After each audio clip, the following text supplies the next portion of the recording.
네, 조금 전에 그 한준호 최고위원께서 말씀하신 그 12월 14일부터 한미의원 연맹에서 공공외교 차원에서 미국 워싱턴과 텍사스를 방문하고 미국 연방의회 또 의원들 그리고 주지사나 이런 분들 만나기로 했는데 개혁법안 처리를 하는 데 있어서 국민의힘에서 필리버스터를 하겠다라고 해서 어쨌든 저희는 또 다음 기회에 이 관세 협상의 후속 조치 차원에서 좀 가려고 했는데 유감스럽게도 국회를 좀 지켜야 할 것 같습니다.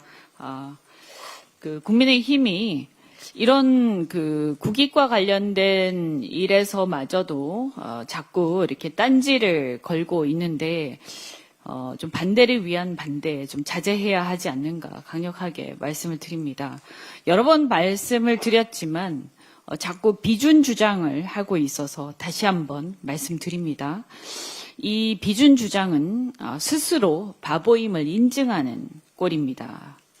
저는 이 한국의 보수 정당이 어쩌다 이 지경이 되었는지 얼마나 공부를 안 하면 이런 주장을 하는지 정말 의심스럽습니다.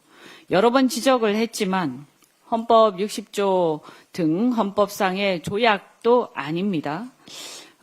관세 협상 내용이요. 그리고 다른 나라들도 의회 비준을 받은 바가 없습니다.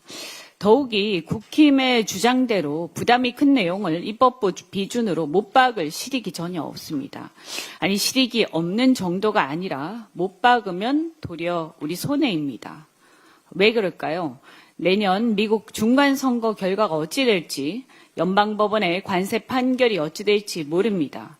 관세 때문에 미국 물가가 폭등하거나 주가가 폭락해서 트럼프 정부 스스로 관세율을 더 내릴 수도 있고 다른 나라에서 무슨 일이 생겨서 부담을 더 낮추게 되면 우리도 다시 재협상을 요구해야 하는 상황이 올 수도 있습니다. 어떻든 트럼프 정부 초기인 지금보다는 시간이 갈수록 우리에게 유리하게 수정될 여지도 있는데 국회 입법으로 못 박아서 수정이 어렵게 만들자는 주장은 어느 바보의 머리에서 나왔는지 묻고 싶습니다. 그러니 내란이나 일으키는 바보를 대통령 후보시키고 내란을 일으켜 당이 초토화되도록 아무도 못 막은 거 아니겠습니까? 협상이란 상대가 있는 것입니다. 내 마음대로 될 것 같으면 뭐하러 협상이라 하겠습니까? 그래도 승복이 안 된다고 할 수 있으니 하나 더 말씀드리겠습니다. 이번 관세 협상에서 가장 큰 성과 중에 하나가 핵잠수함 건조 성과입니다. 건조에 대해서 합의를 한 것입니다. 윤석열은 미국 앞에서 핵잠수함의 핵자도 못 꺼낸 겁쟁이 아니었습니까? 국내에서는 핵무장이니 뭐니 거창하게 허풍을 떨다가 미국 가서는 노래 한 번 부른 대가로 입을 다물어 버렸습니다. 참으로 한심한 일이었고 저도 그 점에 대해서 강력하게 비판한 바 있습니다. 당시에 양심적인 보수 인사들도 다들 한마디씩 했던 걸로 기억합니다. 국민의힘은 더 이상 관세 문제로 반대를 위한 반대 그만하고 국익을 위해 힘을 합해주길 바랍니다. 힘 앞에서 국력을 키워야 합니다. 그래야 앞으로 협상력도 더 키우고 그들 말대로 더 잘해낼 수 있지 않겠습니까? 반대를 위한 반대 그만하고 힘을 합해 주십시오.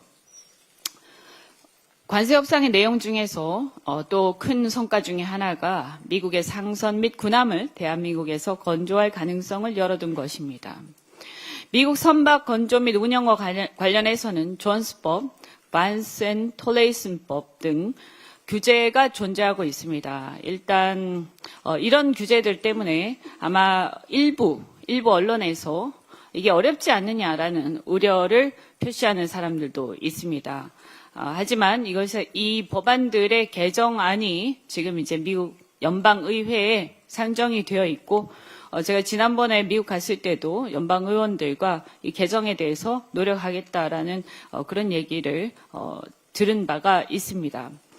또 뿐만이 아니라 사실은 이 문제는 선박 관련 규제를 우회할 수 있는 방안이 행정명령으로도 가능합니다. 한미 국가안전보장회의 간에 신설될 조선협력협의체에서 아마도 트럼프 대통령의 행정명령을 통해서 한국에서 미국 군함 등을 건조할 수 있도록 하는 방안이 논의될 것이라고 생각합니다.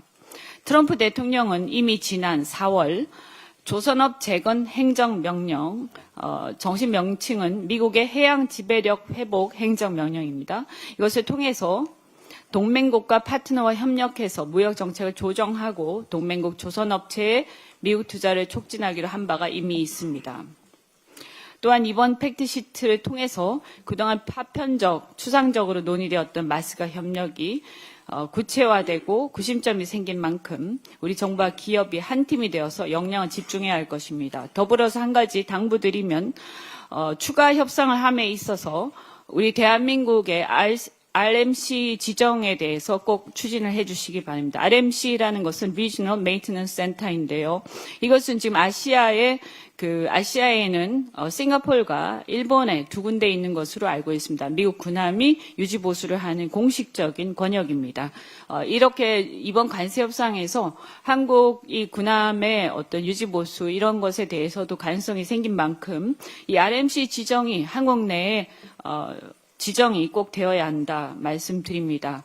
그리고 지난 7월에 제가 발의했던 마스가 지원법이 오늘 산자위 전체회의에서도 상정이 됩니다. 우리 국회에서도 마스가 지원법을 비롯해서 뒷받침하는 법안들 신속히 통과시키도록 그렇게 하겠습니다. 더불어서 지난주에 보면 코스피가 다소 조정 국면에 들어가 있습니다. 오늘은 좀 회복이 됐습니다만 지금과 같은 시기야말로 투자자들에게는 좀 신중함이 필요하다. 그래서 단기적인 일희일비보다는 기업의 장기 투자, 국제금융 정세를 주시하면서 기업의 실적과 성장 가능성에 대한 정보를 기반으로 장기 투자를 하는 것이 매우 중요하다고 생각합니다. 저는 이재명 대통령 임기 내에 코스피 5천 달성이 당연히 가능할 것이다 이렇게 봅니다만 그럼에도 불구하고 이러한 장기 투자를 하는 문화 이것을 정착시키는 것이 매우 중요합니다. 우리랑 코스피 5천위원회에서도 자본시장 활성화, 지배구조 개선 등과 함께 이재명 대통령께서도 이미 언급하신 바가 있는 장기 보유 투자자를 위한 세제 혜택 논의도 신속히 추진해 주시기를 바랍니다. 네, 이상입니다. 다음으로 황명선